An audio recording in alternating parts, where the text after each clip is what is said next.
はよう。僕は見ての通り、番犬さ。外敵の排除が主な仕事さ。毎日のトレーニングが欠かせないんだ。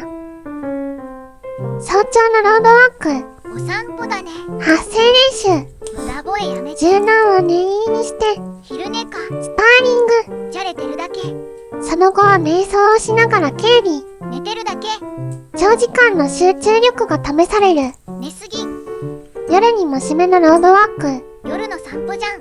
頑張るよ。仕事しろ。